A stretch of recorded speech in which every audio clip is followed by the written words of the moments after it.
बिस्मिल्लाहिर्रहमानिर्रहीम। स्टूडेंट्स, आज की इस वीडियो के अंदर हम चैप्टर नंबर 4 फर्स्ट ईयर के numericals according to smart syllabus देखेंगे। तो कम वक्त के अंदर इंशाल्लाह आपको कवर कराने की कोशिश करूंगा ताकि आपका टाइम ज़ाया ना हो। तो सबसे पहला न्यूमेरिकल है जिसके अंदर आपके पास एक फोर्स गिवन है, अप्लाइड फोर्स डाटा के अंदर 40 न्यूटन, एंगल थीटा 20 डिग्री और उसके बाद आपके पास डिस्टेंस मौजूद है 20 मीटर। आपने वर्क डन फाइंड आउट करना है तो सिंपल है, आपको वर्क डन का फॉर्मूला पता है, F D cos of theta. F की वैल्यू मौजूद है, डी की वैल्यू मौजूद है, कोज ऑफ थीटा, थीटा क्या है 20। पहले कोस 20 आप कैलकुलेट करेंगे, जो आएगा उससे इन दोनों के साथ क्या करेंगे मल्टीप्लाई, तो आपके पास वर्क डन आ जाएगा 75.17 जाउल, जिसे आप इस तरह भी लिख सकते हैं। तो ये सिंपल सा था। उसके बाद है 4.2 न्यूमेरिकल। तो अगर आप 4.2 की तरफ जाएँ तो एक रेन ड्रॉप है जिसका मास उसने आपको दिया है 3.35 इंटू 10 की पावर -5 kg। उसके बाद वो वर्टिकली फॉल कर रहे कांस्टेंट स्पीड के साथ, ठीक है। तो अब डिस्टेंस जो है उसका आपके पास है 100 मीटर। आपने दो चीज़ें फाइंड आउट करनी है, एक तो वर्क डन आपने फाइंड आउट करना है ग्रेविटी, और एक वर्क डन आपने फाइंड आउट करना है बाय फ्रिक्शन।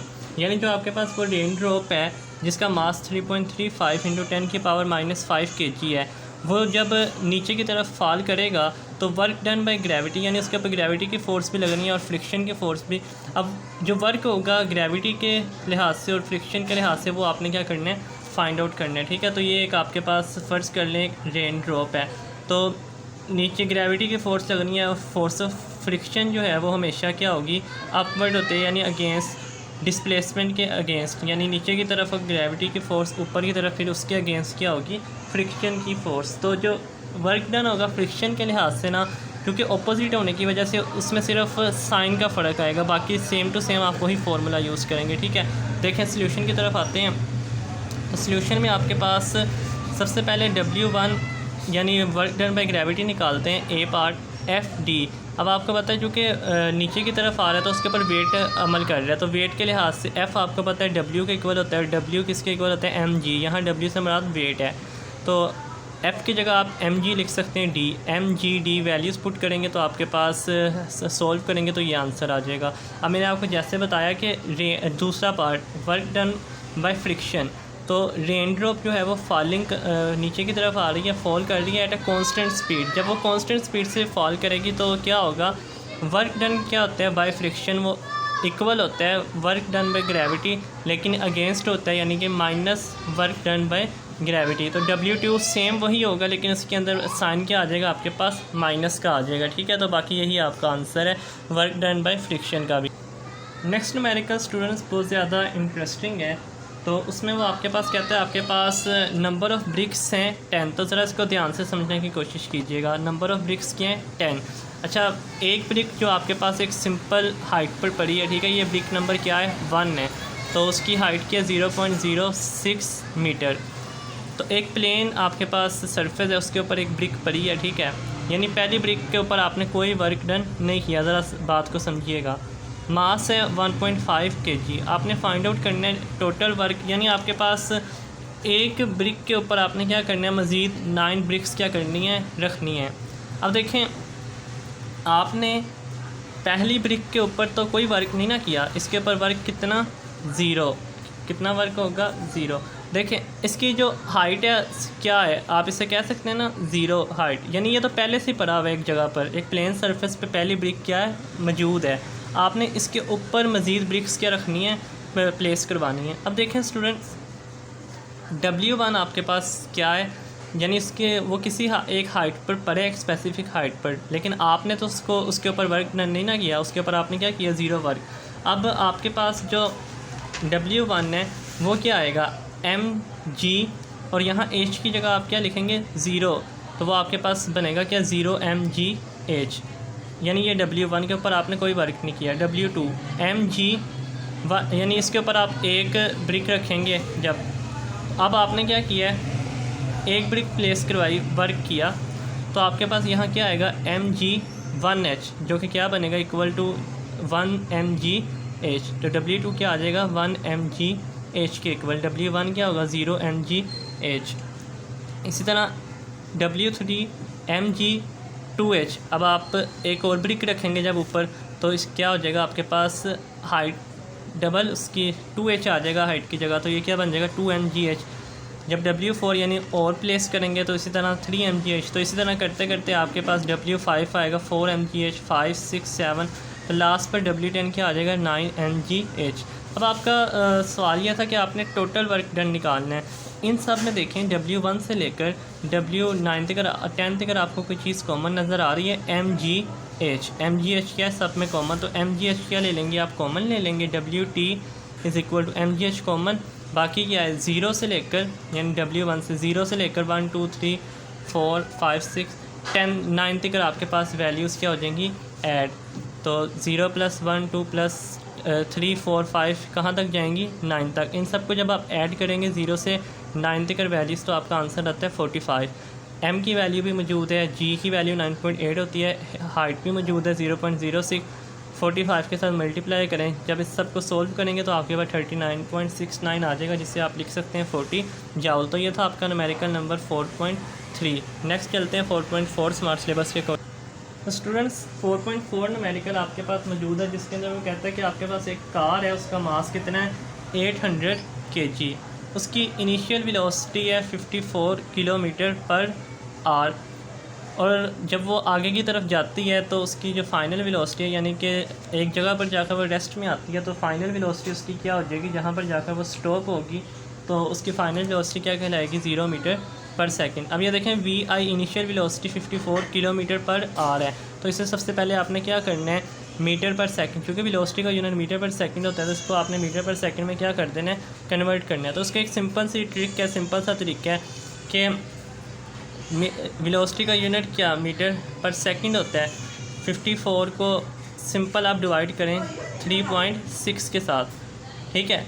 उस तरह भी कर सकते हैं कि किलोमीटर चूँकि 1000 है 1000 से मल्टीप्लाई करें फिर डिवाइड करें 3600 से, लेकिन ये एक शॉर्टकट मेथड है कि जब भी आपने यूनिट तब्दील करना है आपने 3.6 से डिवाइड किया, 7 यूनिट लिख दिया वेलोसिटी का जो है मीटर/सेकंड। अब इसको जब आप डिवाइड करेंगे जो आपका आंसर होगा वही आपके पास सिंपल आंसर जो कि तकरीबन आता है आपके पास 15 मीटर/सेकंड, ठीक है। तो 15 मीटर/सेकंड क्या आ जाएगा, ये VI यूनिट के अंदर आपके पास VF 0 है, D आपके पास क्या है 60, ठीक है। अब यहाँ पर आपके पास D मौजूद है, यानी जो डिस्टेंस कवर किया एक कार, उसने इनिशियल से उसे पुश मिला, वो गई कहाँ तक फाइनल में जाकर रेस्ट की हालत में आई, उसके बाद उसने यहाँ तक जो डिस्टेंस कवर किया वो कितने 60 मीटर।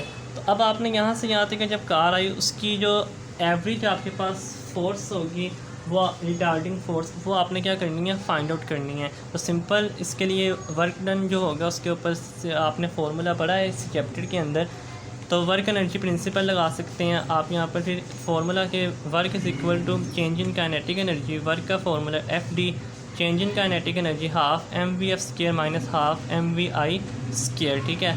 तो चूँकि F निकालना है एवरेज रिटार्डिंग फोर्स निकालनी है, तो D उधर जाकर क्या हो जाएगा डिवाइड। अब देखें यहाँ पर आपने कहा था VF क्या है 0 है, तो ये VF 0 होने की वजह से जब आप यहाँ 0 पुट करेंगे तो ये सारे के सारी क्या हो जाएगी साइड 0, बाकी क्या बचेगा ये माइनस mvi² 2, साथ में ये D इधर आके क्या हो जाएगा डिवाइड। तो जब आप इसको सोल्व करेंगे तो आपके पास आंसर क्या आएगा -1500 न्यूटन। तो माइनस का साइन इसलिए आ रहा है क्योंकि जब कार आ रही है इधर से इस तरफ उसे पुश मिल रहा है तो रास्ते में एनर्जी जो है वो चेंज होती है, साउंड एनर्जी में चेंज हुई, हीट एनर्जी में चेंज हुई, तो उस वजह से आपके पास यहाँ जो साइन आ रहा है माइनस का, तो ये कंसेप्ट भी क्लियर करें। नेक्स्ट आपके पास 4.5 न्यूमेरिकल है, तो बड़ा सिंपल सा है, इसके 2 तरीक़ों से हो सकता है लेकिन मैं आपको इस शॉर्टकट तरीके से करवा देता हूँ, ठीक है। तो एक आपके पास इंक्लाइंड प्लेन है, उसकी जो आपके पास हाइट है वो गिवन है, h गिवन है यहाँ पर, ठीक है, ये आपके पास हाइट। अब ज़रा इसको डायग्राम को थोड़ा समझ लीजिएगा, बाकी आपके लिए न्यूमेरिकल करना क्या हो जाएगा आसान, ठीक है। एक इंक्लाइंड प्लेन उसकी हाइट मौजूद है, उसके अलावा यहाँ पर एक क्या मौजूद है कार मौजूद है, ठीक है। वो कार यहाँ से आपके पास यहाँ इंक्लाइंड प्लेन तक आते हैं, यानी टॉप से बॉटम की तरफ जब आएगी, यानी यहाँ से ट्रैवल करते हुए उसका यहाँ से यहाँ तक फिर वो डिस्टेंस भी गिवन है आपके पास, लेकिन आपने निकालना क्या, जब वो ट्रैवल करके यहाँ पर आएगी बॉटम साइड पर तो आपने जो चीज़ बतानी है उसकी वेलोसिटी। तो उसकी आपने क्या बतानी है कि वेलोसिटी कितनी होगी, यानी v आपके पास क्या होगा। और एक इंक्लाइन प्लेन की हाइट आपको गिवन है 10 मीटर।